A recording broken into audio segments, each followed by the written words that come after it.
me tiro como el servicio secreto y no te hablo de Men in Black. Ese palomo no está... Well, Chris Ryder and Bodega the DJ on the ones and twos. Your source to knowledge. Follow them on Facebook and Instagram at Dinner at the Round Table.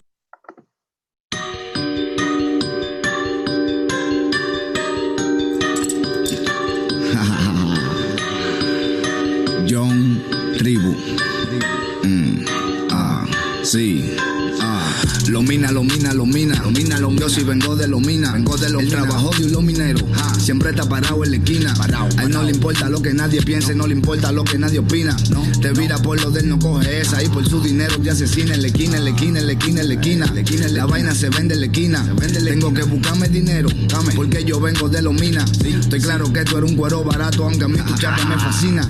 Yo me mantengo dándole a la olla, por eso no salgo de la cocina. Uno no es de mentira, uno es de verdad, mi pana. Esto es por respeto a los mineros. John Tribu, Haze Fan, la gente de la H, dice: no son de nada, en los mineros nunca atrás. Del material yo voy a comprar, en paz descanse Monkey Black. Yo te me tiro como el servicio secreto y no te hablo de Men in Black. Ese palomo no te puede decir pa' él, me pongo me le cuenta hablar. ¿Quiénes son ellos? Yo no lo conozco. Yo no hago coro con guare tampoco. Soy de los tiempos de Prieto y Taoco. Por la nariz pana yo no me toco. Es con la hierba que me pongo loco. Soy el mejor de todos, no me equivoco. No es de mentira, somos de verdad. Tigres como uno ya queda muy poco. Lomina. Yo sí vengo de Lomina. El trabajo de los mineros. Siempre está parado en la esquina. A él no le importa lo que nadie piense, no le importa lo que nadie opina. Te vira por lo de él, no coge esa. Y por su dinero ya asesina en la esquina. La vaina se vende en la esquina. Tengo que buscarme dinero, porque yo vengo de Lomina. Estoy claro que tú eres un cuero barato, aunque a mí tu chapa me fascina. Yo me mantengo dándole a la olla, por eso no salgo a la cocina. Su payola, lo verdadero los mineros. Louis V. Flow, los mineros. Lomina, Dubai en la casa. No bulto, mío, el piña. Estamos pa' esto, ya mangamos el brain. Fumamos kush con polvo, hey. Lo que tú fumas tiene spray. La cadena tuya son fake. Llegale a los códigos, los mineros, mi pana, never be afraid. Me sigue tentando el 3-6. Eso es all day and every day. Sigo yo en esto entregado. Tengo lo mío calculado. Después que me busque la moña, no guarda en el punto parado. Tu bolsillo al tope y si tú llegas el bloque lo minas, te bajo los piaos. No estoy en sofoque y esto yo lo hago para los que están encarcelados. Por eso les digo, Lomina. Yo sí vengo de Lomina. El trabajo de los mineros. Siempre está parado en la esquina. A él no le importa lo que nadie piense, no le importa lo que nadie opina. Te vira por lo de él, no coge esa. Y por su dinero te asesina en la esquina. La vaina se vende en la esquina. Tengo que buscarme dinero, porque yo vengo de Lomina. Estoy claro que tú eres un cuero barato, aunque a mí tu chapa me fascina. Yo me mantengo dándole a la olla, por eso no salgo a la cocina. GG, I am DJ John Tavall, Lionel, Chris Ryder. We all Dinner at the Round Table podcast, your source to knowledge. Tonight we got a special guest. Lionel, do the introduction, please. You already know this is Lionel from Generator Music Group, Dinner at the Round Table podcast. We got Romance, the male stripper. What's up? Back from New York. You know what's up, man? Thank you for having me, y'all. At the Round Table, Romance, man. Yeah. Love the name, too, y'all for having me. Before we start, though, I just want to give a special shout out to Young Tribu. He passed away over the weekend. He's the urban Latin trap artist from Miami, from the Hialeah area, which I knew really good. He was trying to come on the show to be a guest for a while, but the schedule's always conflicted, and you know, we showed the respect today by playing the song, which you guys heard at the beginning. Yes, sir. And he couldn't be with us physically on the show, but he was with us spiritually now through his music. And we just wanted to give Young Tribu a special shout out from the Hialeah, Miami area. You already know. But yeah, man. My condolences. Yeah, his man. family, correct. Condolences to his family. So today's topic, the male stripper industry featuring male dancer, Romance. You know what I'm saying? Yes. Welcome, man. This is a very controversial, different interview because it is. Yeah, very few times. Well, maybe not at all. I've never witnessed an interview like with a stripper while they're in the industry still, right? So yeah, it's rare. It's really rare. Yeah, but it's very interesting though, man. But again, we're glad to have you on though, man. I mean, I got a lot of a few text messages after they learned about what's gonna be today's topic. So it's definitely gonna be a A lot of very ladies, Jay. A lot of ladies. A I'm lot of ladies. trying, man. A lot of Once ladies. again, I appreciate y'all for having me. It should be a good show, man. Nah, no Somebody doubt, got some brother, noise no going doubt. on in the background. Who is that? Just double check. Make sure your door's open over there, Romance. Is that My your door? door? Is Nah, open? nah, it's not my Okay, door. all right, good. All right, good. But yeah, man, welcome to the show, man. Basically, the male stripper industry is very underrated in a sense because is. female strippers get all the credit, you know. But there is a male stripper industry as well. So Definitely. we're here to Definitely give light is. to that, so our listeners and our audience can understand that, the male stripper industry is just as big as the female stripper industry. And basically, who is romance? Who is that? Like, who is Let's romance? start with that. Yeah, let's start with that. Basically, who That's you a are, good. That's man. a good way to start. So that's my stage name, but I see it as more than that. It's like you said, it's very underappreciated, and it's basically it's a persona, right? It's a sexual persona. So like a Christian Grey, the guy from 50 Shades of Grey, is not just a stage name. It's like a rapper's name. It's a persona. Persona that you use to make money and As promote an yourself. entertainer, Exactly, as as an an entertainer, you entertainer. have to have a catchy name, man. Yes. Yeah, the romance is a great selection, man. So yeah, I know, right? It's like, I mean, what made you come, like, how did you come up with that? Like, what made you choose that name, Romance? So actually, my original name was not Romance. Okay. So my original name that I was gonna choose was Venom.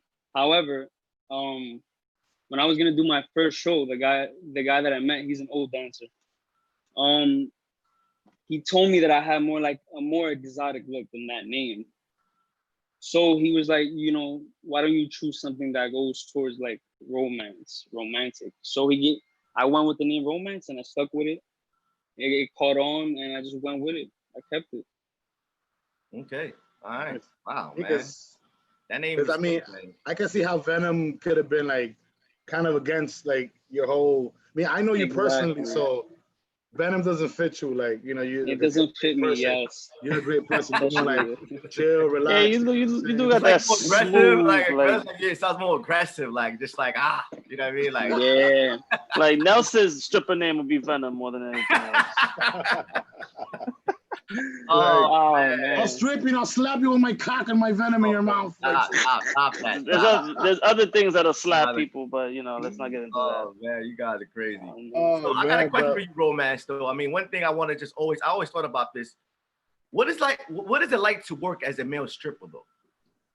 I mean, what's that like? That you know what I mean, just the overall feeling, and I mean, how it is. Okay, so I'm gonna tell you from my point of view, right? When it comes to business, I'm all about the money, right? Got you. There's a lot of distraction that comes with it because you have easy access to anything you could think of in that world.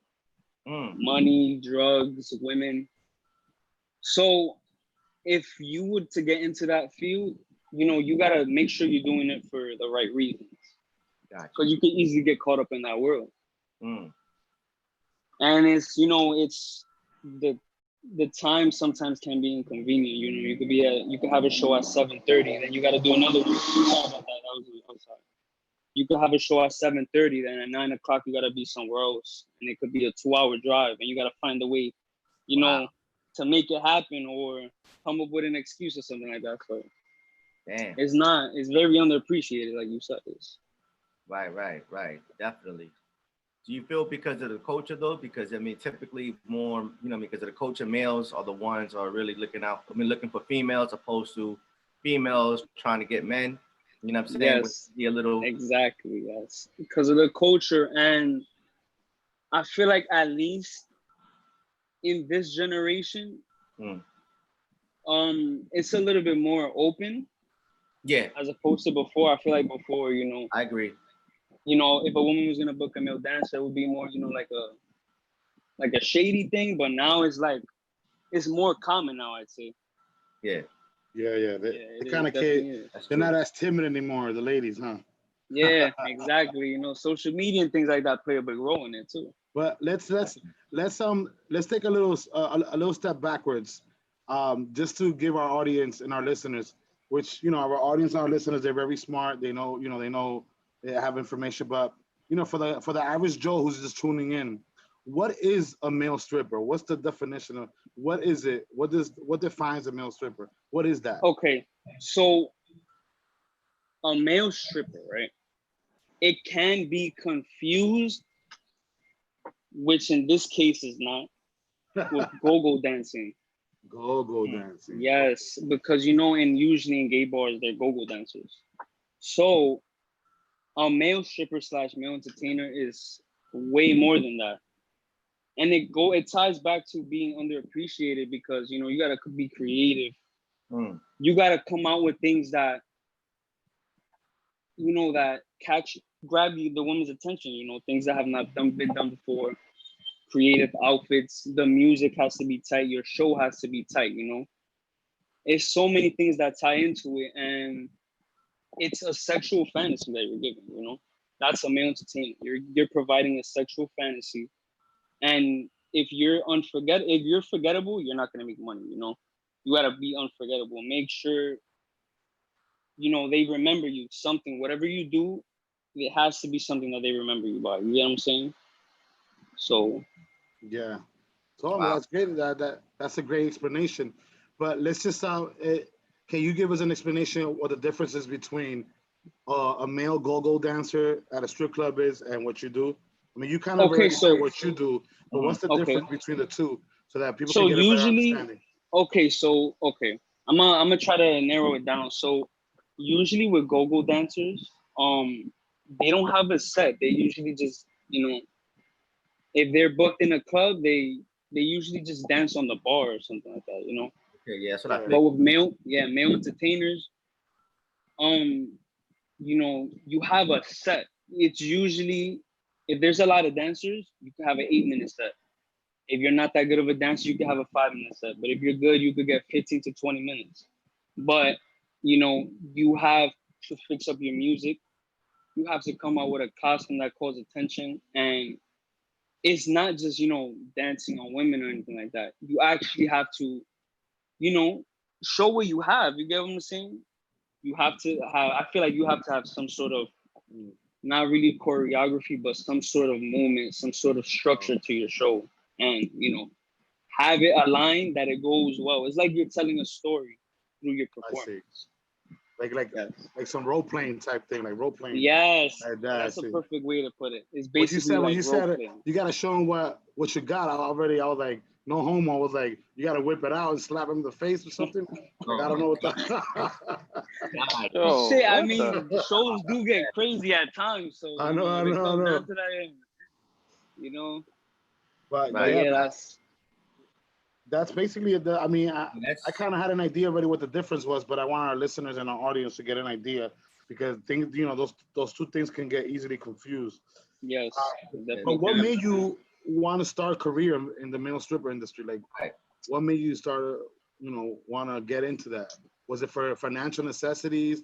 Yes, Or it was just okay. an extra stream of income. That's how I saw it. I saw it as an extra stream of income, and I didn't know myself when I was getting into it. The work that I had to put into it because it's not as easy as it sounds. There's a lot that ties into it, but that's how I started off. Just seeing it as an extra source of income, and thankfully, as time progressed, my popularity rise. So I started to promote myself more, take it a little bit more serious. I had a lot of shows the first year that I started dancing. So, that's really, if you really want to make money, it is not a bad business to get into. It's not. You just have to be prepared to what you're getting yourself into. and have a good body though too, right? Yes. Oh yeah. Honestly Very speaking, the money funny stuff. is- You can't be Yes. looking all sloppy like Larry Holmes, man. You know what I You mean? look like Suge now and go up in there. I mean, I don't care, man. I'll show Shorty a good time.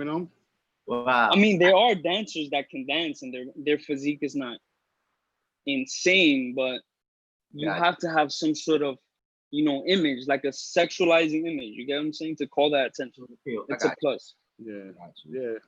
Okay. I mean, I guess for every group of girls, it's probably like a certain type of dude that they like, but the stamp of a male stripper is to give that to a woman, to a group of women, to look good, to be like an exotic, like, dream of theirs. You know what I mean? Yes. You know what I mean? And they want to see some You're guy who's definitely right. like a god. Oh my God, he's a god. He's Hercules or Brad Pitt. Yes. Brad Basically. Pitt. Wow. You know, I have two questions. I mean, first, how long you been as a male stripper? And let's answer that first question. How long you been a male stripper?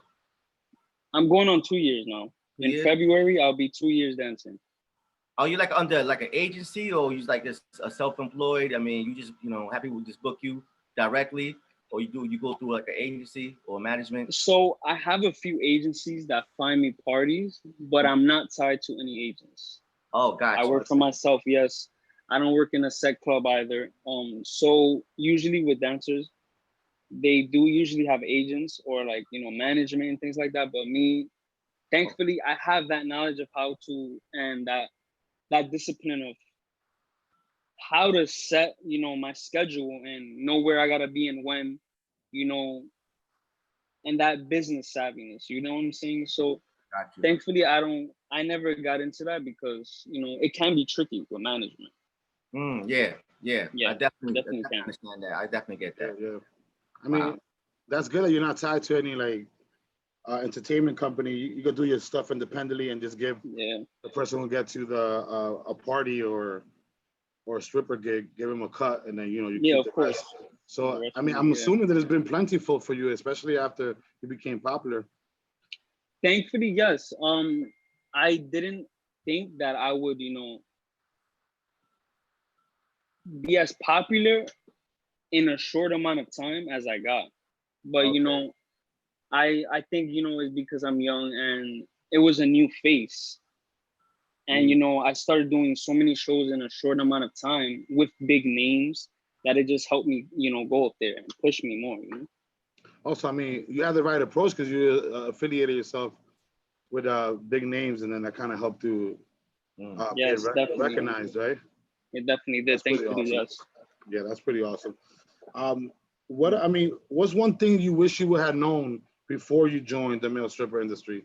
Before going in, what's something you wish you would have known going in? Is there anything in particular? I think it would have to be the fact that how inconvenient the time is. I know I spoke about this earlier, but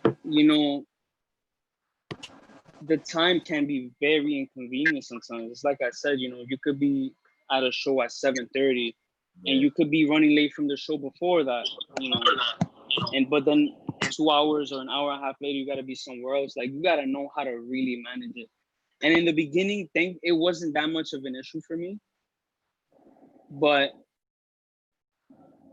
it can be an issue in the beginning because, doing so many things, and multitasking and at such a fast pace, it's not easy. It's not easy, yeah. Very few hold that skill of multitasking. John Tavar, you had a question for? Yeah, I'm saying, I'm just adding on what he was saying, though. It's a lot of work, though. I definitely get as far as like trying to make it to certain places, knowing that you're booking different parties and you got so many events happening all in one day, one night. Yeah. And I mean, again, it definitely takes a lot of discipline. My question now is basically, like you said, it's a good stream of income. So typically, I mean, how it ranges though, like, I mean, money-wise. I mean, you don't have to say it in details, but of course. So usually every dancer, if you're gonna book them straight, they have their own set price. Gotcha. So it can range usually like for a male review, which is usually when it's more than 4, or there's like 4 or more dancers, Gotcha. You could get $125, but the tips could be crazy. But at a private party, you can make $250 with tips on top of that. You know what I'm saying? Yeah. So it depends the location. It depends how far you're traveling from and all that. Oh, okay. All of that plays a role in it. Got you. Wow, man. Yeah. Yeah, man, it sounds like a very, I mean, because typically, people kind of like look at the stripper industry and like kind of downplay, like, oh my God, like, any fucking dummy can do that shit, just dance, No, shake their booty or show the schlong, whatever. And it's not about that. People think that it's people think that it's very simplistic, but there's a lot of things that go into it. And that's what I'm glad that you came on the show today to express, the inside part, because you're a male stripper yourself, and actually let the public know that it takes a lot to be a stripper. It's not that hard. I mean, it's not that easy as they think it is. It is pretty hard. Yeah. You're definitely right. It's not. And then once again, I appreciate you guys for having me, bringing this topic up, because, it's like you said, you don't really see this talked about in depth. Right. And actually, clarify things that, usually people wonder or have questions about, and this is a good way to go about it. And usually when you do see a stripper interview, it's after the fact, or they're not even in the industry anymore. For instance, Cardi B, she became a rapper. Then they started asking her, oh, how was your stripper life? And then she went a little bit on it. Same thing with, I think Nicki Minaj. No, was it Nicki Minaj? Eve from the Rough Riders, right? She was a stripper too. And the questions come after. She never had the opportunity to really express herself when she was a stripper. And very few strippers have that opportunity. We got a little bit of a glimpse of what the inside stripper industry is like with the Magic Mike movie, but it's a Hollywood story, so it's kind of like it's watered down completely. It's watered down completely. Yes. So here we are giving it to you raw, man. Pause. Wait about that.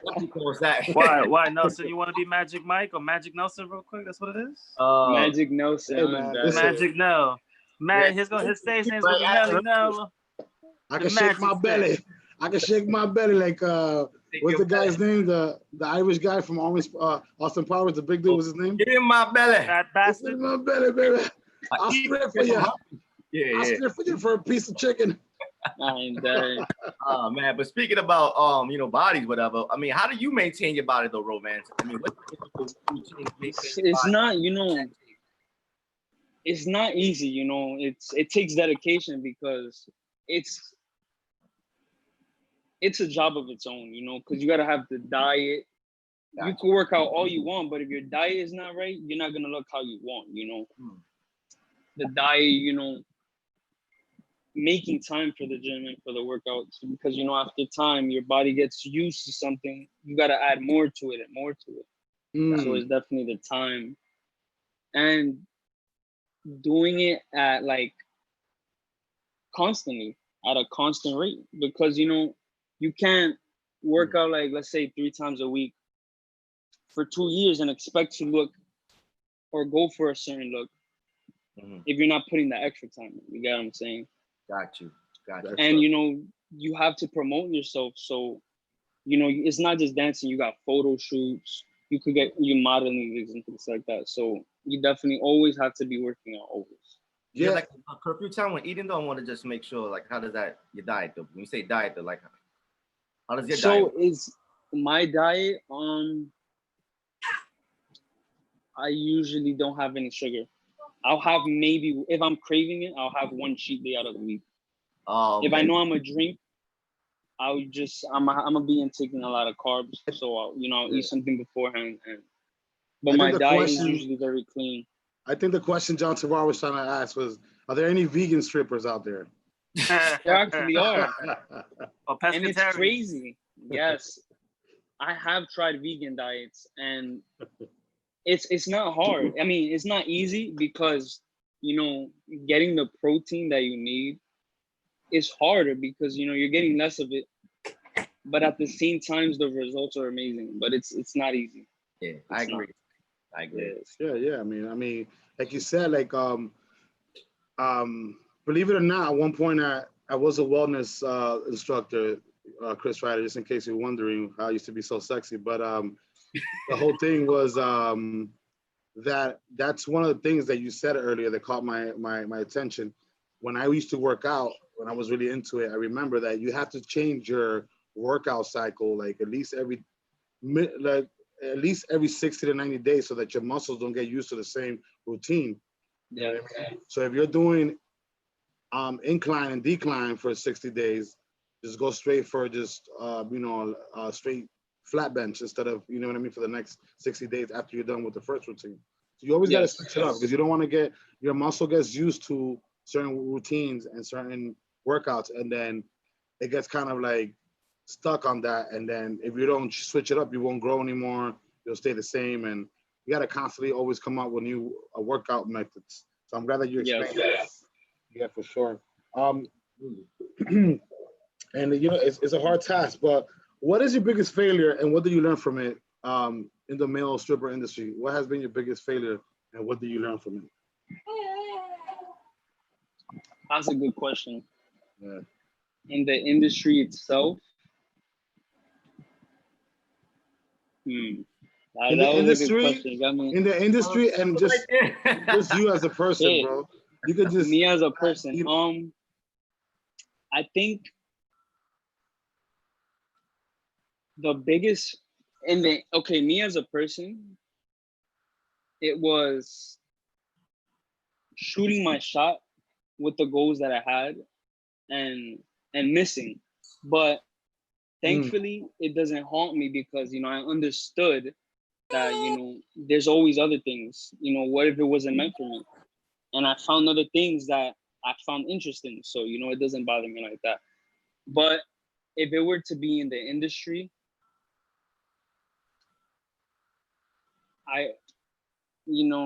like maybe you farted in front of a girl while you were stripping or something. You farted in her face or stick. An embarrassing moment. It's fucked up. My gig. Nah, thankfully I have not had an embarrassing moment. Yeah, right. Or maybe you dropped the sweat on her face while you was trying to like jiggle your balls in her mouth or something. I don't know.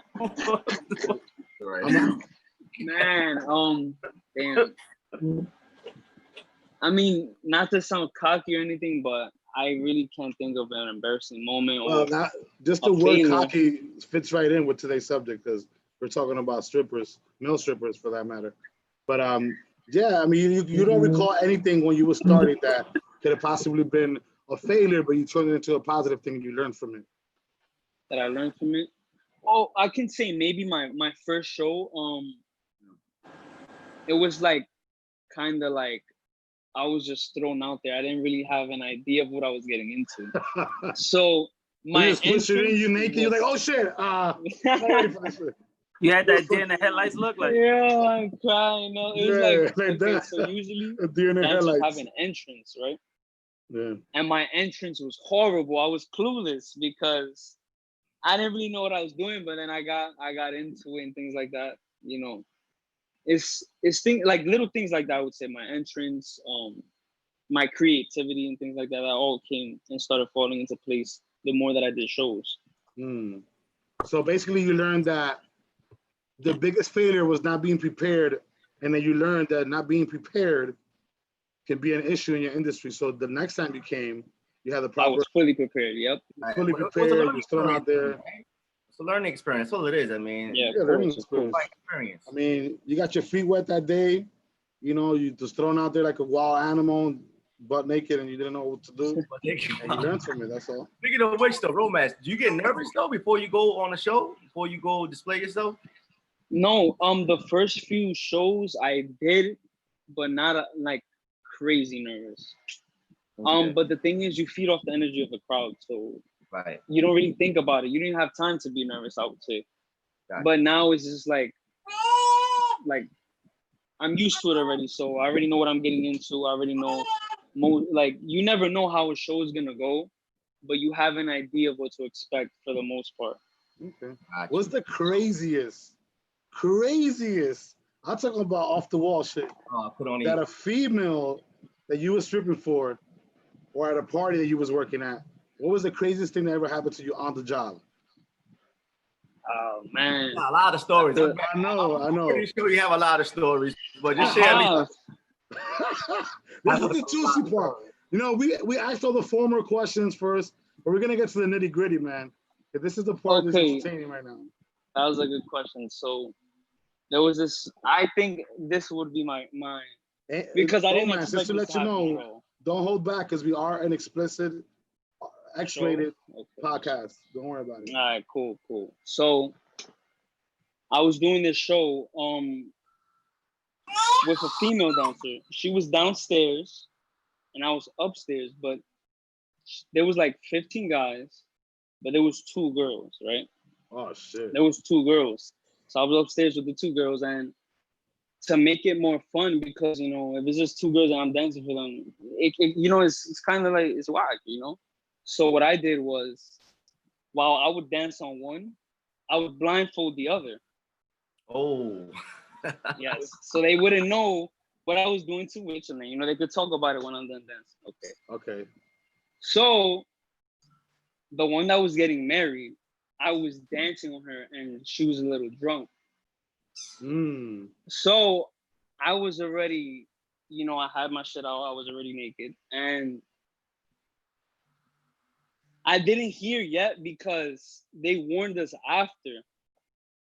So I'm dancing, and she starts tugging on me. She was teabagging you. No, she starts tugging my shit, and Okay. she starts to blow me. Shit. Wait. I feel sorry. Someone's coming upstairs and knocking, but we didn't hear because of the music. Thankfully, the one that was sitting down, goes, the door is knocking, like somebody's knocking at the door, and her parents came home. What the fuck is going on here? Yes, I don't know if the girl downstairs, got caught. I had to hide in the closet for about 30 minutes. I just got sucked off, and I'm just hiding butt naked in the closet. So it was like, and her man was downstairs. So it was like, my God. Boy, that's crazy. I think that's the craziest thing that happened. Wow. Yeah. So this dude is about to get married with this chick. She's there sucking She's you doing off, wild shit. jiggling your balls, teabagging you, and her fucking parents come in. You fucking harsh. I knew you should have never got married. She's such a great guy for you. Meanwhile, he's butt naked in the closet.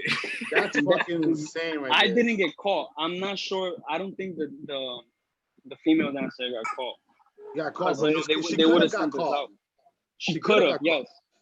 Listen, I don't know the excuse they gave, but that's a crazy story, man. So there's a lot of crazy stories that go down with brides to be, that they do like their last call, like grabbing a male stripper and like even doing sexual intercourse with them. I've heard of those stories too. Have you ever had one of those where a girl wants to fornicate with you? You could. You definitely come across that at a show. You definitely do. But me, I try not to sleep with my clients, because especially if they have money, because that's reoccurring. Yeah, that's word of mouth. They could tell somebody for a birthday party, oh, do a booking, blah blah blah. So I try not to sleep with my clients. Is that a liability, you think, if you was to do that? Like, you see it as a liability, or you see it as an extra side business, like a gigolo type shit? Like, you're a male stripper, but you're a gigolo, male gigolo. It can be a side business, because there are a lot of dancers that do it. Yeah. But most times you're not gonna find a good-looking woman that wants to pay you for sex. You know what I'm saying? Especially if she's bad, she's not gonna want to pay you. Because she can get her whatever she wants. That's why. Exactly. It's gonna be like a fat Karen or some shit. A fat Karen. Yeah. So it's like a little bit like this other. You know what I'm saying? Because got dudes that got a lot of money and they don't need to pay, but they still pay. You know what I'm saying? They still pay. Yeah. I've paid for whores before. What? I mean, if it's A1 service, most likely. I mean, I'll be honest. Oh, like I said, like I don't need it, but I've been in situations where we're traveling overseas and it's just me and my boys, and we just want to whore it out, and we just order a whole bunch of whores and give them cocaine, and we fuck the shit up. It's just. God, man. That's what going whores do. on, Whores, that's what they sniff cocaine and they drink and they fuck. Yo, man. Prostitutes, right? That's 9 times out of 10, yes. Yeah. Well, Robes, if you ever encounter like a stalker, like someone that was just infatuated with you and just was kind of fearful for her because she just like stalking you, where you feel like you had. I haven't had a stalker, like a crazy stalker. No, I've had people that I have blocked, and they'll make a bunch of fake accounts to keep trying to follow me, and things like that. But like, I never reveal where I live personally or anything like that. So I haven't had that situation, thankfully. Yeah, well, thank God. Hopefully you don't have it, because a lot of crazy bitches out there. Yeah, and I've heard crazy stories with other dancers, with that situation with stalkers. So definitely. What's the craziest story? Obviously, without you mentioning any names, because you don't want to incriminate anybody or snitch on your fellow male strippers. What's the craziest story that you've heard from a coworker, from a fellow male stripper? That you could think of on the top of your head. Okay, so I was once told that there was this dancer, right? And while he was performing, I don't know if I think it was that, I don't know the full story because I wasn't there. This happened years ago. But he started sucking himself on stage. What the fuck? Yo, when I was told this, I didn't believe it, but he started sucking himself on stage, and all the girls left. Like, the show ended right there. Like, everyone just left. First of all, how, like, that's some next level shit. Nigga, that's a kneecap right there. That's what that is. That's a kneecap. Oh my God! So this guy must have been like, or he must have been double jointed, where he like he flexed himself in and then he like. Could have been. Oh my God, that's fucking insane. That's next level. When I did not believe it when I heard it, but it happened. Damn, that's crazy. So the crowd goes wild, and they leave. Like, now, and nobody expected him to do it. Like, he's been his regular show. And it's funny because he was talking about it before. That's what he told me. That he was like, yo, I'm gonna do something crazy today. Nobody ever did this. And everybody's like, yo, he's about to do. And he just starts sucking himself on stage. That's sick, but Well, it was a plan gone wrong, because I wonder if that ever like tarnished his image or his career. Probably did. It probably did, yeah. Probably did, right? He's probably like a struggling male stripper now. He turned to drugs and alcohol. Like he's sad and shit and depressed that he can't make it. I should have never did myself. I should have never did myself. Should have never sucked my own cock. I should have never sucked my own cock. God, man. He's fucking doing dope and fucking doing crack on the bridge and shit. I could have probably like seen the ladies look at him like that's kind of sus. Maybe if he had a gay audience, like a homosexual audience, maybe that would have worked more better. No, because they probably would have embraced it because they like sucking cocks. Yeah, like it's just that he just did it out of nowhere. Nobody was prepared for that, especially the ladies. That was. It was literally out of nowhere.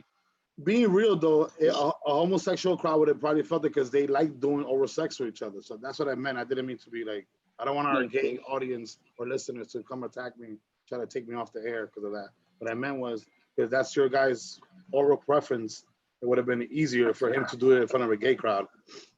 He probably would have made money too. Yeah, he probably would have made money. It would have been like, oh my God, I've never seen that. It's so exotic. He's on his own schlong. Romance, real quick. Do you guys, question from one of our audience, I just got a text. Do you guys any enhancement to keep you, Well, you have to stay hard while you're performing. It's called beefing up. So there's a technique there's a term. It's called beefing up. Yeah, it's a technique that you do, right? But it's not per se too safe. You can't do it past a certain amount of time because you'll hurt your dick. So there are dancers that take they'll pop a pill to stay hard, or to help them, because especially if you have so many shows that night, to do that technique and then also do it 5 times in one night, that shit hurts. It's not easy. So most dancers, yes, and pumps are more common. Yeah. Isn't that something like what porno stars do and shit like that too? They do something similar to that because they got to stay hard for sometimes 10, 12 hours. They probably do pop pills as well, you know, because it's not, you know, you have to perform. You have to. I've heard that the pump is one of the main things that they use, and also like you rubber band your balls so that the circulation doesn't stop going on. Like it stops right there. So once you're hard, you rubber band your balls, and then all the blood goes up to the tip of your cock, and then you stay like that the rest of the So time. that's basically the technique. Yeah. So that's Using a rubber band is tricky though. Yeah, it's basically you get the erection and you tie it so you can stop it and you just stay hard, but you can't stay like that too long. But the tricky thing is you got to use a fab, because a rubber band is not recommended because, you know, that could cut through your skin, or it'll be too tight to take off. It's gonna hurt when you take it off. Yeah, so it's usually like a fabric that's soft but thick, and it has a stop to it, because if not, you know, you could cut yourself. There have been instances where dancers start bleeding and shit like that, you know, or they cut themselves, you know. So well, there you go. That's satisfactory to the listener, John Tawar? Is that satisfactory? Yeah. I think the answer, yeah, I think so. I have a question for romance though. Mm-hmm. Have you ever encountered a hot chick though? Like she's just like, to find like a woman to really catch my eye to show, it's rare, but you do come across it when you least expect it too. When you least expect it. Got you. Does that make you last hard? Does that make you stay harder longer while you're doing the show? If you see a girl you like in the show, you're like, damn, that bitch is fly, and your dick just stays harder the rest of the show. Yeah, because you're aroused, you know. Especially if she's enjoying your show, then you're definitely good to go. You're like, damn, man, I'm gonna see her later. I'm gonna see her after the show. I'm gonna fuck the brains out of her. Oh man, but oh man, what is one common myth about your profession or field that you want to debunk right now? Like debunk, like something that you've heard that people is a common myth, and you want to just debunk it and tell people, yo, that's not how it is. This is how it is. This is the real deal. So I would say that usually people assume that all male dancers dance for both, you know, women and men. It's usually not like that. Male exotic dancers or male entertainers, it's like I said, it's hard to find, or it's more rare to find like a male dancer that would dance for men, or that would dance at a gay club or something like that. Oh, really? Okay. Especially for the fact that it can damage their popularity in a way. Oh, really? To do it like for a whole yeah. To do it for the gay community? Yeah. Oh, really? Well. So that's something that's is pretty controversial, but yeah, it's usually assumed that, you know, a male dancer, you know, or prostitution. There's actually a lot of dancers that don't prostitute themselves. That is assumed too, that a male dancer automatically prostitutes himself. Yeah, that's one of the myths. That's one of the myths that I wanted to clarify, and because a lot of people, the common folk, thinks that just because you're a stripper or a dancer, entertainer, whatever you want to call it, that automatically you're a prostitute. You know, you're selling your body away for extra income, and most of the time that's not really the case. Most of the time it's just for financial reasons. You're putting yourself through college. You're trying to get into a different profession, and you just got to pay your way in, and you need an extra source of income to just help you. Or you're even funding something else, you know? Yeah. And that's one of the common myths that I wanted to debunk. So our listeners and our audience out there, not every stripper is a prostitute or a male whore. But that's true. Definitely right on that. Posted up and was able to clarify that, because again, though, that is a myth that many people believe. But you know, I mean, you don't know because you're not in the industry to really know. Yep. And like this one time, I set up this bachelor party for a friend of mine. We got 2 strippers, and the girls, you know, they look real nice, they were good, but then all the guys that were there automatically assume that they can holler, like speak to them on the side, and try to solicitate some sexual favors after she finished dancing. And she got real pissed. And I ended up having to pay like a disgruntled fee to the pimp because, or not to the pimp, but to her manager because she didn't have a pimp. Because she had a pimp, she would have been a prostitute. But I mean, her manager, see, even me, I just discredited her right now. Her manager was like, hey, listen, man, that was uncalled for. She felt like discriminated.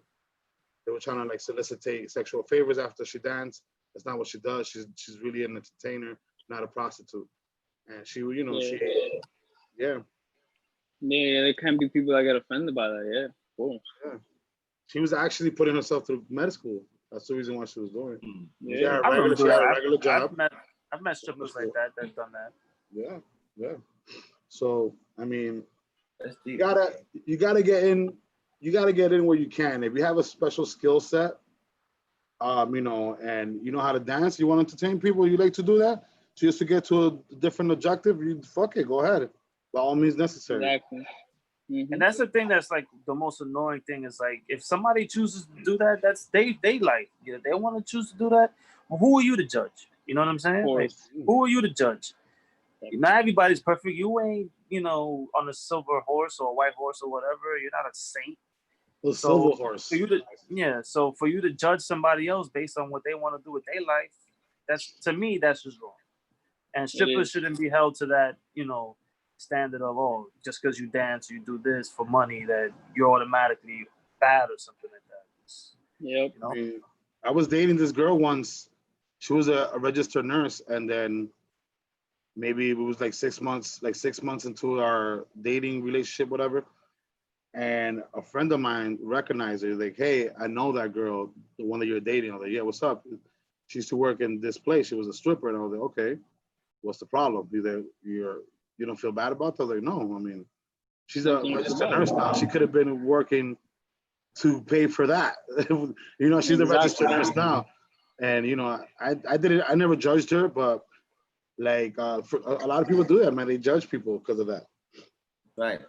I mean, it's the perfect segue right now. Have you ever felt you've been judged, like even with your relatives of romance, where even like, do your relatives even know what you do? Like your family? Yes, they do. Well, and there have been cases where actually I have been, thankfully from not my real close relatives, thankfully they support what I do.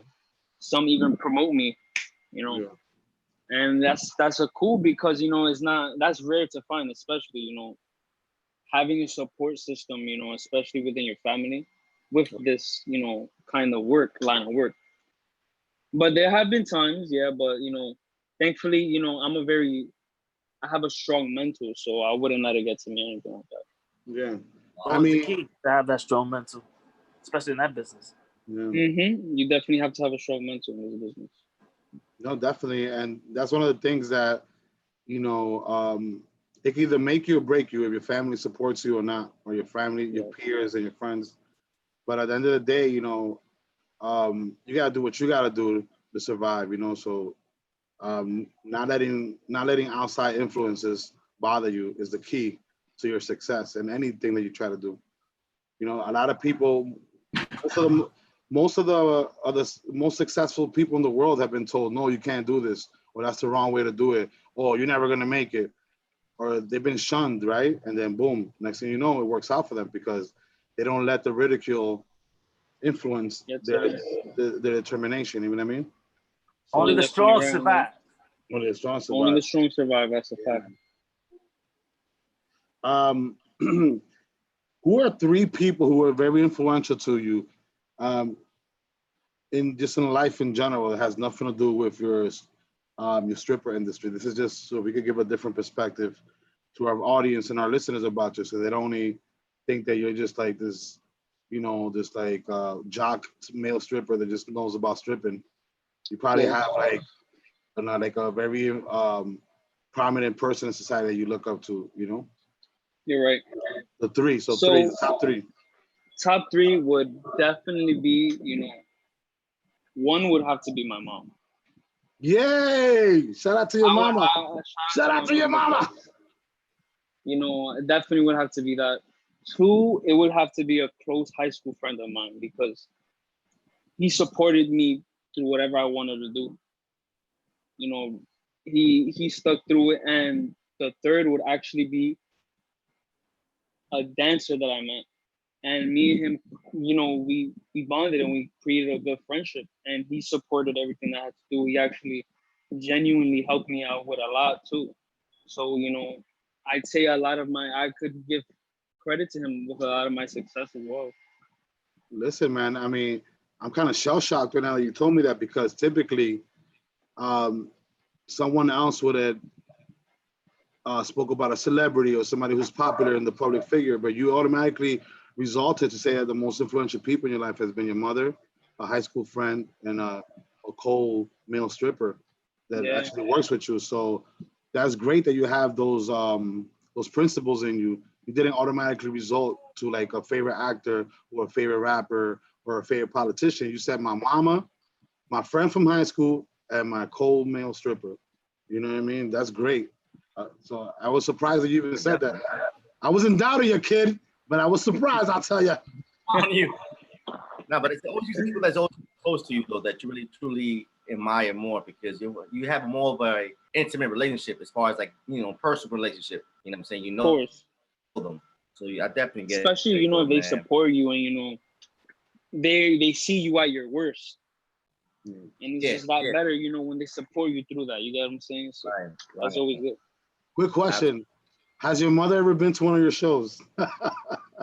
She has, but she never watches me. I know your mother dance. personally. Yes, she has, but she never watches me dance. Okay. Oh, but she'll turn her face. Oh my God, that's my son. I'm fucking. Oh my God. Yeah, she has, but she never watches. She usually just looks away or. Yeah.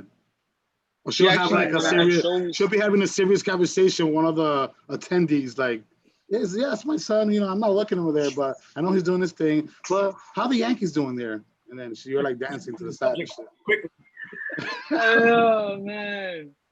Nah, she even would sell my tickets and things like that. Obviously not now because of the pandemic and stuff like that. But she would even sell my tickets for me and things like that and promote me. So thankfully. Gotcha. Yeah, so that's great. I mean, that your mom does that, man, because she supports you 1,000%, and you doing? That's great. She even sells tickets for you. She's been to your shows, and she probably got you a few gigs too. Yeah. Yeah, right. Mm-hmm. That's awesome. That's fucking great, bro. I wish my mama would have supported my dreams. I don't know if you guys heard me, but speaking of which, how's it been for you during this time? With the pandemic and everything. Actually, I feel like, not to sound selfish or anything, because there is a lot of things going on in the world right now, and I can say that for me personally, it's like I needed that mental break. I was able to focus on other things that I wanted to do. Create new ideas, work on new projects and things like that. So I feel like the time, was put to good use. All right. Have you had any No, continue. I'm sorry. I thought you were done. I'm sorry. Continue. No, it's just that really. It's just it's.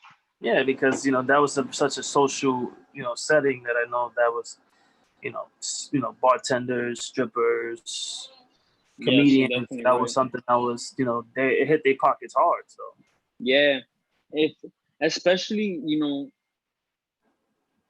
because it's never too good to have obviously one stream of income or one focus. So if those who were just focused on that were affected, I feel like really bad. But if you had other streams of income or other things to work on, then I feel like you just wait until things get back on board with that. Quick question: have you been have people secretly try to hire you during COVID-19? Like, hey, don't worry about it. I just want you to come over here and get naked, and we'll put a mask on, and we won't touch you. We'll throw hand sanitizer in your body, and yeah. If he did, he ain't gonna answer that question. No, he's snitching on right now. Nah, I mean, I don't mind saying I've done. You've done COVID-19 shows. After May, I started taking parties again. Okay, great. All right. I did a few private parties, but that's all. No club shows or nothing like that. Okay. So, what safety guidelines have you followed? Is there a standard male stripper safety guideline, or you build your own during COVID-19? I mean, usually the guideline would be, the agent. If it's the agency, they make sure that the girls are good. I get there. Make sure I wash my hands. Hand sanitizer. I arrive with my mask on. Taking, it's the right safety precautions. That's great. That's but great. Thankfully, I haven't ran into an issue, where any of them were affected by it or anything like that. Thankfully. So. Yeah, I mean, I most people would assume that the stripper industry was kind of dead, but it's actually not. Hasn't been that dead. You've actually gotten a few gigs during COVID-19. Yeah, it's just, I'd say a little bit more slow, but it's just more low key now, at least for now. Yeah. I mean, that's what you got Zoom for. You could do private Zoom shows or whatever. Mm-hmm. There you go, You man. know, Set up an OnlyFans. OnlyFans. Cameras and walk away. You give the ladies OnlyFans too, yeah. Watch our show, a quick show there. Nah, man, it's great we having this topic though, because honestly, the stripping industry, it's a legal industry. You know what I mean? It's legal. Something that's officially legal. However, though, it definitely gets a lot of bad rep because of how we perceive, a certain, industry, and then it's like, not looked upon as being positive. So, I mean, romance, you deal with that, every time. But how do you counter that? How will you, argue against that? You know what I'm saying? Like, as far as like, being a male stripper, someone who may, challenge you, like, why are you doing that?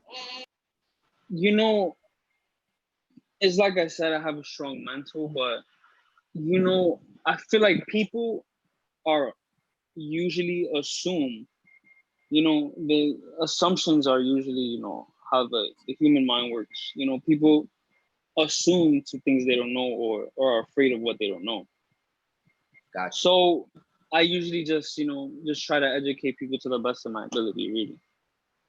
I actually try to inform them and, try to get them to understand, that it's not a bad thing. I feel like, honestly, you could put your mind to anything. If you put your mind to it, you can do it. And it's a field that if you put your mind to it, anybody can do it. Got you. I feel like that's a great response, though. You're right about that. Put your mind to it, right? You're right about that. And I believe it's also because of the way we're brought up and how we perceive certain things in life that we just automatically judge it. Like you just said right now, we're having no knowledge of it, but we just assume and we just make a quick judgment about it. So that's very true. Very true. Yeah. Absolutely. And that's the reason why we, on this podcast, Source to Knowledge, then at the Roundtable, we try to give light to different aspects of life, right? To different careers, different independent movements, so that people, rather than judge, can get informed properly and make a better judgment or assess a situation a little bit better. It is right what John Tavar was saying, that people are quick to judge without even knowing the in and outs of a situation. They just automatically assume something. And like, oh, it's about this, it's about that. But then they don't even know what the actual source of the information is about, right? They just make a judgment just to make it. Walk a mile in my shoes and make your own judgments after you walk a mile. Yeah. Come out. You should be like, come out in the crowd and let a girl teabag you. See how you feel. Oh, it's easy. I can do it. You get up there and you're frozen like in front of 20 people. Oh man. I can imagine now coming out to, or be Magic now, and he's like, he got that same face. Or be like that fucking stripper that sucked his own penis. Like, how about you come out on stage and suck your own cock? How about you like them apples, fucker? Yo, now that's come on stage. Yo, that's how you know you went overboard right there. Because he can't even control himself. Yeah, that's what I would do. I'm like, yo, you should come out on stage and suck your own penis like I did. How about them apples, motherfucker? Yo, that shit is crazy, bro. It's fucking. It's hard to picture it, but just to picture it is so fucking really, hilarious. Bro? Really? That's what we doing right now? It's hilarious. That's how we living in these stripper streets right now? Oh my God, it's insane. But listen, man, Romance, we definitely appreciate you coming on the podcast to give information to the public about what the industry is really about, and debunking the myths and actually giving your a real perspective from somebody who's in the industry, such as yourself, as to how things go down. Because like John Tavares said and Chris Ryder, and all of us agree that people have a misconception of the industry. And, you know, I'm glad you clarified all those things here. Yeah, for sure, man. Definitely. Yeah. You definitely did that for me. Yeah, for You know, sure. I was a little bit, you know, apprehensive. I was like stripper on the show, but you know, you coming on the show has definitely been a big enlightenment to, you know, and it's been pretty good. Listen, Romance, you're lucky that he kind of like got used to you be on the show because he's a butcher by trade. I thought he was I was going to waiting for it. I was waiting all day for it. I was waiting. I thought he was going to follow you home. He waited so long to say something. Waited. He was going to I've been follow throwing you Romance. I've been throwing shots at him the whole podcast, and it took him this long to fire back. Like, listen, man, all podcasts. You know, popping shots all day long. I was trying to give him some. I was trying to give you some a chance to shine. Nah. I do it every weekend. I mean, every week I do it. It's your turn. But it's that, you know, because I cut animals. I, you know, break them down from, you know, the gargantuans to what you eat in a store. You know, so he finds it very amusing to make fun of me every chance he gets. But what I always say on this podcast in response is that, you know, you got to be careful because I know all the weak points. Yeah, for sure, bro. I was afraid that perhaps he was gonna like check your IP address and find you after the podcast and slice your throat. No, why would you say that? You're the only one. You're the only one that's the target. Right. Romance is, you know, he's here doing his thing. You know, you know why people are showing his hustle. I respect the man for his hustle. You know what I'm saying? But you're the only target I have in my mind, bro. You know, you guys have something in common. Y'all both show y'all meat a lot. Wow, bro. He's a butcher. He shows meat. He cuts it. You show me and you get a jerk. That's it, bro. It's the same thing. Right, Jay? John Tavares. Think about it, though. John Tavares. Yes or no? They both do meats. Or they show meats, right? That's just all about a thought right now, man. I have a shirt called Meats. It's like a Mets shirt that says Meats on it. Like, yeah, you know what? You should forward the link over to Romance so he could wear it in his next show, Meats. Yes, everybody thought it was like a Mets shirt, but it says Meats on it. It was like an old shirt from like a shop I used to work in Brooklyn. You see, Romance. So, you know, he wasn't with it, but you guys have a common ground. You both sell meat, so there you go. But you know what's the crazy thing, Romance? You see how you have the misconceptions about stripping, all that stuff. I get this question asked all the time, especially like when I, you know, cut the whole animals down into. They're like, how do you like do that shit? It's like, well, it's dead already. You know. Imagine Mandalay right now, Chris. He looks like a retard with his hand like this. I know you can't cut me with your hand like that. I couldn't actually hear what shots you were throwing at me. So. You say dying. Delay. Oh my God! What the hell? Yeah. What happened, bro? I can't. I don't know what happened. Like this, like there's a misconception about like this. So yeah, I know. I have my internet's like. You definitely look like you roll the cheese bus with a helmet on, bro. Oh man. I gotta see the video there. Gotta see it later, man. So listen, because that shit's been cutting in and out. So this podcast has been brought to you by the Male Strippers Incorporated and the meatcutters.com. Yeah, on this show we have. So Romance, why don't you instruct our boy Nelly Nell what he can do to become the very first plus size male stripper? they already no. Don't get it twisted, brothers. We already got an industry. You heard? It's called the fluffy puppies. Not plus size, plus. No, Romance. There's already an industry. It's called the fluffypuppies.com. Check me out. I'm on there, Fluffy Poppy. that's the name of his OnlyFans, called fluffypoppy.com. Fluffy Poppy, man, that's crazy. That's his new name from now on. Fluffy Poppy. That's his over. That's his new name now. That's gonna be my stage name. Fluffy Poppy. One of my boys, AKA Fluffington. Yo, shout out to my boy Alex. Hold on, real quick. Shout out to my boy Alex because we have a WhatsApp chat, right, with a few friends of mine. and that's his name on WhatsApp. It says Fluffy Poppy, so I got that from him. It says L Fluffy Poppy, but I'm the Fluffy Poppy. He's the L Fluffy Poppy. Okay, got you. But yeah, man. So on the podcast, Romance, we have a final thought about just recapping the topic at hand that we spoke about, and just to give like a final quick outro to the listeners and viewers about today's topic and how you feel about everything we spoke about today. So we're gonna leave you for last since you're the guest, and we're gonna hit it off with John Tavares since we usually start off with Chris Ryder, but we're gonna give him the benefit of the doubt to think about mates. Once again, I appreciate you guys for having me. I enjoyed taking the time to educate a lot of people on the topic, clarifying any questions or misconceptions as we talked about, and it was good to, do something new that hasn't really been done like that, somebody still in the industry, especially, me coming up now, being young in the industry, it was good use, of the platform. And I appreciate you guys for having me once again. Great, that's great. Great. Listen, I was a little bit confused because I was gonna let John Tavares go first and you went first, but it's fine. No, I was gonna let you go last because he was the guest, but that's great. It's a great final thought. No, but I'm like, what's going on here? I'm like, what Nah. Again, we appreciate you being on our platform and actually having this conversation and talk about this topic, because again, though, it's something that's not really talked about, and I'm glad that we actually had this opportunity to actually do this. So, again, though, we appreciate you as well. My final thought is pretty much like this. As long as you're not hurting you're not hurting yourself, you're not hurting the environment, I don't care less what you do. You know what I'm saying? I don't have no judgment.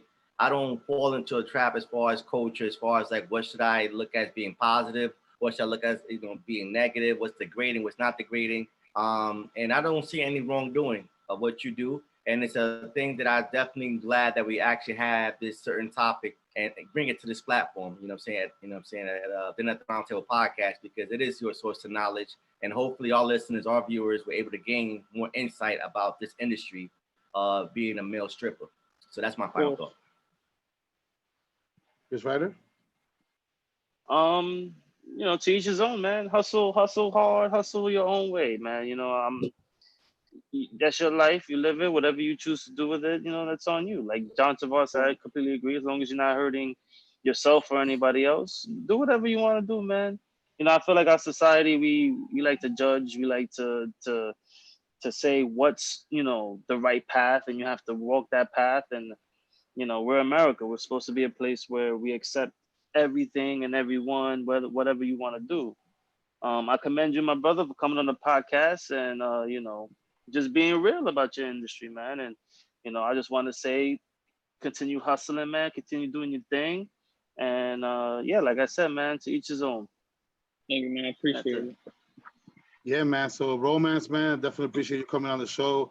I was glad to actually speak on this subject because like John Tavares and Chris Ryder said, and as you yourself know, something that's not spoken about. A lot of people have a misconception about the industry. And I'm glad that you came on the show and you clarified a few things. And so that people could look at the male stripper industry as a real industry and a real career if you want to make it a career, even though it's a short career, because you can't be a 6-year-old stripper with saggy balls, but you know what I mean. But basically, I'm glad that you came on the show. It's all about survival and survival of the fittest.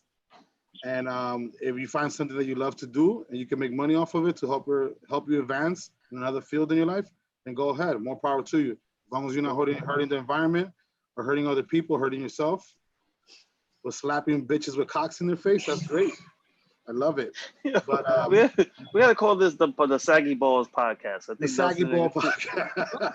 Because he's mentioned that shit like. Yo, I was trying not to laugh when you started laughing when I said the Saggy Ball thing. Yeah, man, this is Dinner at the Roundtable podcast, your source to knowledge, romance. Just give our listeners there a quick breakdown as to where they can solicitate your services, your social media,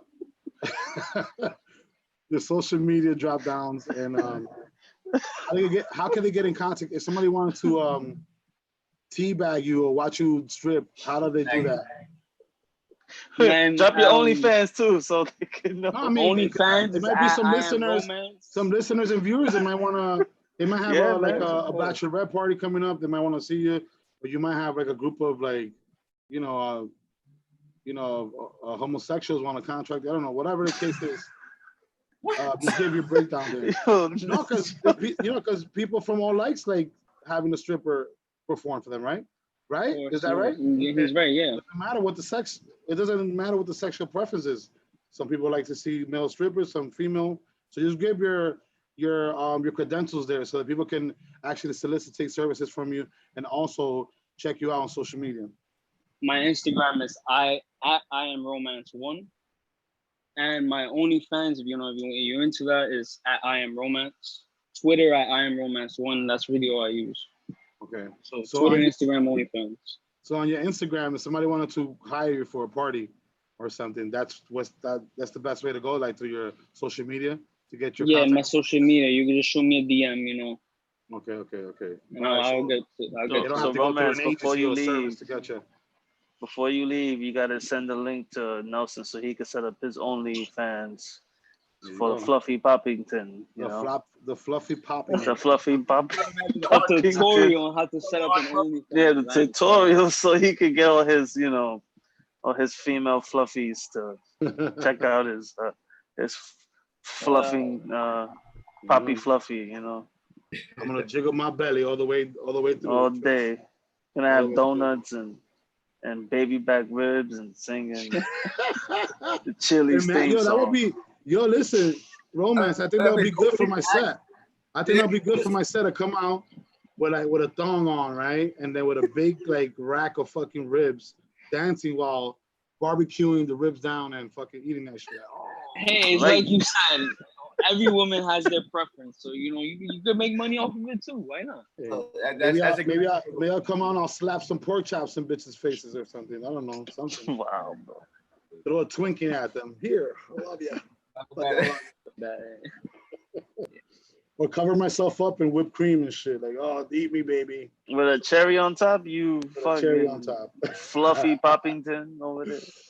Yeah, man. So live from New York, Dinner at the Round Table podcast, like every Monday at 7:30 p.m. Eastern. If you're catching us on YouTube live, there's a logo in the bottom right-hand corner. The logo like the John Tavar has in the background, the one that I have in the background. You can just press that little logo and you can subscribe to our channel. Yes. Romance, thanks for coming on again, man. We appreciate you, brother. Thank you, my brother. We're going to have you back on the show. The next time we have you back on the show, we're going to have you on with a female stripper. So you guys can go back and forth about the differences. I'm going to work on that, yes. Great. I'll work on getting somebody to do that, It could be a vieja, it could be an older chick, doesn't matter. As long as she's been in the game, baby, we got her. Chris Ryder likes to What? You like the old saggy Robin Bird strippers? No. Oh no. Like, but a nice, nice little. It's nice. So. It was nice, a little stab right there, little. He likes some caramel complexion. Well, anyway, guys. You know that. That's an addiction. You already know, my guys. Yeah. So we're gonna end it off with the Young Tribu song again. Rest in peace, Young Tribu, man. We appreciate your talent. Much of a great person you are. We're sorry we couldn't get you on the show. Kind of hurts me that we never got a chance to do that, but we are gonna play your song to end the show today. And rest in peace, brother. Be out of here, man. Rest in peace. Peace out, yo.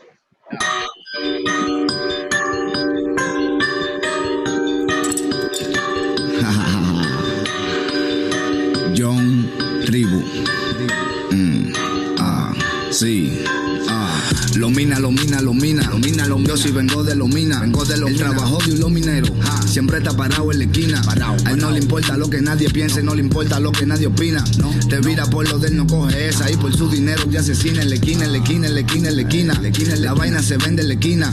Tengo que buscarme dinero, porque yo vengo de Lomina. Estoy claro que tú eres un cuero barato, aunque a mí tu chapa me fascina. Yo me mantengo dándole a la olla, por eso no salgo de la cocina. Uno no es de mentira, uno es de verdad, mi pana. Esto es por respeto a los lomineros. Young Tribu, Haze Fan, la gente de la H, dice: no son de nada. En los mineros nunca atrás. Del material yo voy a comprar. En paz descanse Monkey Black. Yo te me tiro como el servicio secreto y no te hablo de Men in Black. Ese palomo no te apuesto y si pa' él me pongo me le cuenta hablar. ¿Quiénes son ellos? Yo no lo conozco. Yo no hago coro con guare tampoco. Soy de los tiempos de Prieto y Taoco. Por la nariz pana yo no me toco. Es con la hierba que me pongo loco. Soy el mejor de todos, no me equivoco. No es de mentira, somos de verdad. Tigres como uno ya queda muy poco. Lo mina. Yo sí vengo de lo mina. El trabajo de los mineros. Siempre está parado en la esquina. A él no le importa lo que nadie piense, no le importa lo que nadie opina. Te vira por lo de él, no coge esa. Y por su dinero ya asesina en la esquina. La vaina se vende en la esquina. Tengo que buscarme dinero, porque yo vengo de los minas. Estoy claro que tú eres un cuero barato, aunque a mí tu chapa me fascina. Yo me mantengo dándole a la olla, por eso no salgo a la cocina. Su payola, los verdaderos los mineros. Louis V Flow los mineros. Los mina Dubai en la casa. No bulto, mío el piña. Estamos pa' esto, ya mangamos el rey. Fumamos kush con polvo hey. Lo que tú fumas tiene spray. La cadena tuya son fake. Llegale a los códigos, los mineros, mi pana never be afraid. Me sigue tentando el 3-6. Eso es all day and every day. Sigo yo en esto entregado. Tengo lo mío calculado. Después que me busque la moña, no guarda en el punto parado. Tu bolsillo al tope y si tú llegas el bloque lo minas, te bajo los piaos. No estoy en sofoque y esto yo lo hago para los que están encarcelados. Por eso les digo, lo mina. Yo sí vengo de los minas. El trabajo de los mineros. Siempre está parado en la esquina. A él no le importa lo que nadie piense, no le importa lo que nadie opina. Te vira por lo de él, no coge esa. Y por su dinero te asesina en la esquina. La vaina se vende en la esquina. Tengo que buscarme dinero, porque yo vengo de los minas. Estoy claro que tú eres un cuero barato, aunque a mí tu chapa me fascina. Yo me mantengo dándole a la olla, por eso no salgo a la cocina. Shout out to Young Tribu, man. Rest in peace, brother. We love you, man. God rest your soul, brother. Peace out. The Nothing Wrong Tale podcast.